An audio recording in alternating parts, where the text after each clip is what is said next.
नमस्ते आप सभी को। सनातन म्यूजिक चैनल में आप सबका स्वागत है। आप लोगों से आग्रह है इस चैनल को सब्सक्राइब करें, लाइक करें, शेयर करें।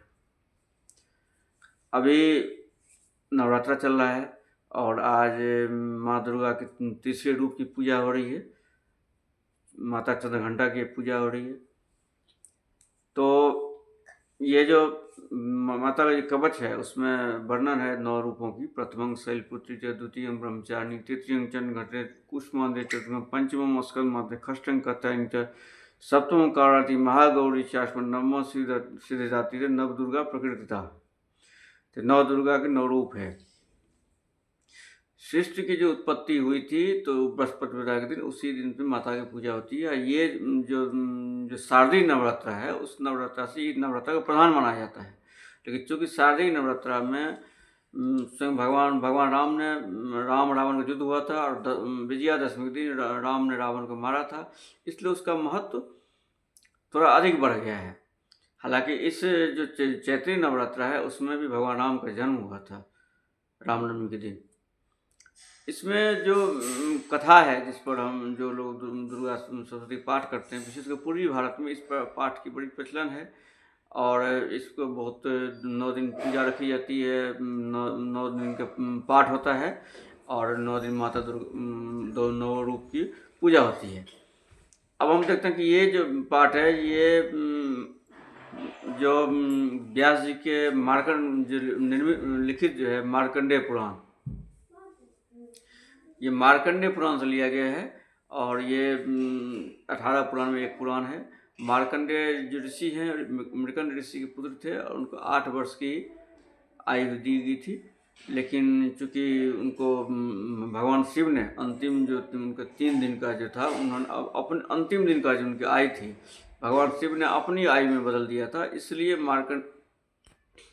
मार्कंडेय जी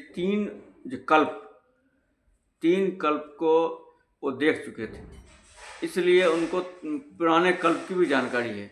जो हमारे जो सहस्त्र चतुर्युग है, वो सहस्त्र चतुर्युग को ब्रह्मा जी का 1 दिन माना जाता है, उतनी रात होती है तो उनको 1 कल्प माना जाता है।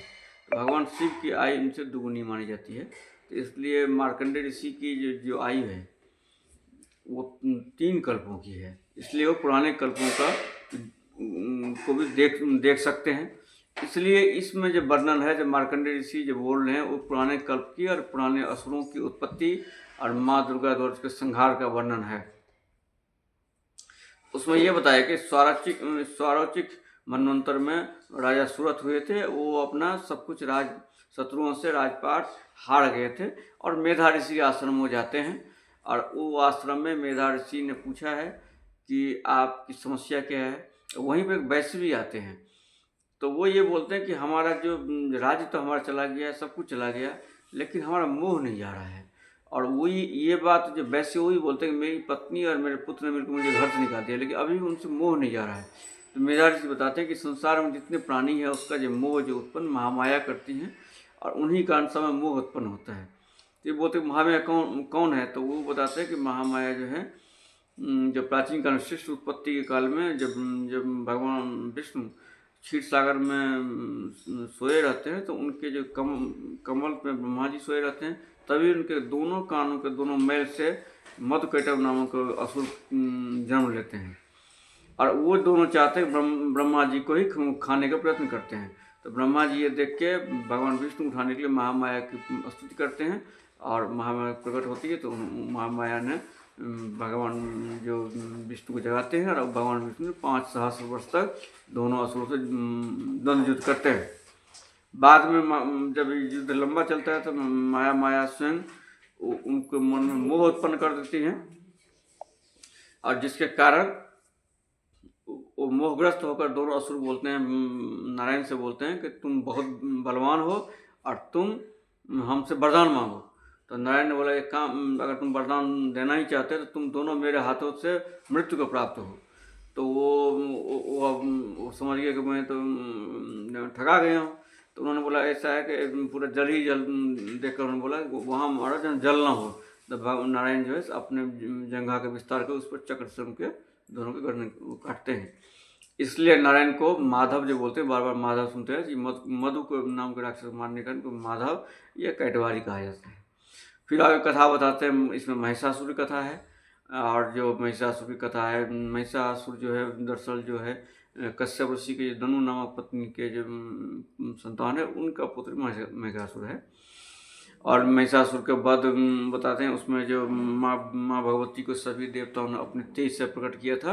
उन्होंने बाद में महिषासुर और उनके पूरे सैनिकों का संहार किया था। फिर माता ने जो माँ पार्वती के जो कोशिका से प्रकट होकर माँ कोशिकी ने सुम निशुम नाम का दैत्यों का संहार किया था। उसमें ये कथा है कि सुम एक दूत है, सुग्रीव है, वो उन्होंने देखा था कि जो हिमालय पर जो एक बहुत सुंदर स्त्री को देखा, तो उन्होंने उसको बोला कि बहुत सुंदर स्त्री है, उनसे आप विवाह कर लो। फिर उन्होंने जो है फिर उन्होंने माता ने कहा कि वो हम जो है बचपन में हम प्रतिज्ञा कर लिए थे कि जो हमको हराएगा, जो मुझे मर्दन कर देगा, मैं उससे विवाह करूँगी। तो ये बात सुनकर सुम क्रोध माता फिर धूम्रलोचन और चंडमूल जैसे असुरों को भेजता है, तो धूम्रलोचन मारा जाता है। फिर चंडमूल को माँ काली मारती है, तो उनका नाम चामुंडा पड़ता है। फिर धीरे उनके सेनापति लक्ष्मीज मारा जाता है। फिर सुम का माता ने वध किया था। ये कथाएं हैं, और ये लगभग 13 अध्याय की कथा, 13 अध्याय की पुस्तक है। उसमें फिर कवच और लड़कील 3 अध्याय पहले पाठ किया था, उसके बाद क्षमा प्रार्थना है, और ये पाठ करते हैं। तो अधिकतर पूरी भारत में इन पाठों की बड़ी परंपरा है, और मंदिरों में 24 घंटे का पाठ किया जाता है। और माता के देवी जो मूर्ति स्थापना होती है, पाठ होती है, बाद में मूर्ति का विसर्जन होता है।